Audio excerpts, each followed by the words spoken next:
Europe 1, 7h24, Thomas Soto.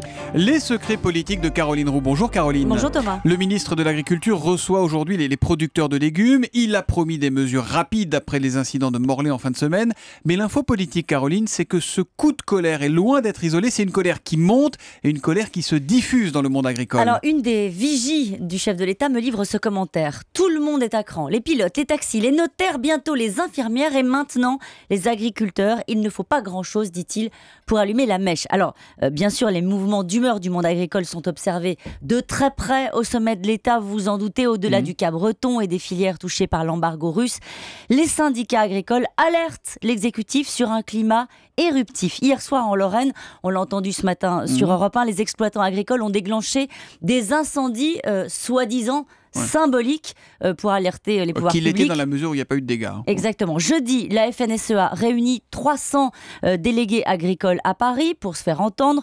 Le président du syndicat va adresser une lettre ce matin même à Manuel Valls pour lui demander un rendez-vous en urgence. Il espère obtenir, entre autres, j'ai envie de dire même rien que ça, un moratoire sur certaines normes insupportables, dit-il, pour les agriculteurs. Mais attendez, pourquoi il se tourne vers le Premier ministre? Parce qu'il ne croit plus en son ministre Stéphane Le Foll? C'est plus un interlocuteur, le ministre de l'Agriculture? Alors en fait, ils savent que le meilleur moyen d'être entendu, de devenir une priorité, eh bien, c'est de faire le siège du bureau du Premier ministre, d'être reçu par Manuel Valls.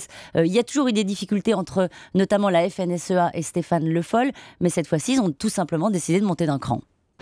La question politique. On a assisté, Caroline, hier aux premières tensions à l'UMP sur le mariage pour tous. Le débat est ouvert. Est-ce que Nicolas Sarkozy va le trancher ou pas, ce débat? Non, en tout cas, certainement pas avant le vote pour la présidence de l'UMP. Pendant cette période de campagne interne, Nicolas Sarkozy veut incarner le rassemblement. Il ne prendra aucun risque de fracturer sa famille politique sur un sujet aussi sensible.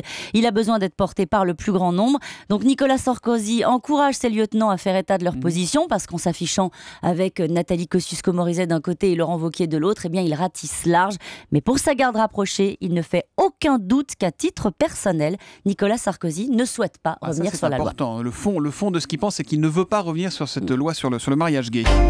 Et puis on va en entendre parler, Caroline. Oui, on va en entendre parler, la consultation des Parisiens qui vont pouvoir voter pour leur budget. Alors dès aujourd'hui, ils pourront choisir entre 15 projets pour la ville. Par exemple, ils pourraient choisir de rénover les piscines ou de construire des murs végétalisés. C'est vraiment au choix. C'est ça, c'est 20 millions d'euros. Le vote aura lieu en ligne ou dans les mairies. Et ça donne du sens, Thomas, à l'impôt, au moment où certains se demandent à quoi va servir leur dernier tiers. Les secrets politiques de Caroline Roux, tous les matins à 7h25 sur Europe 1. À demain, Caroline. À demain.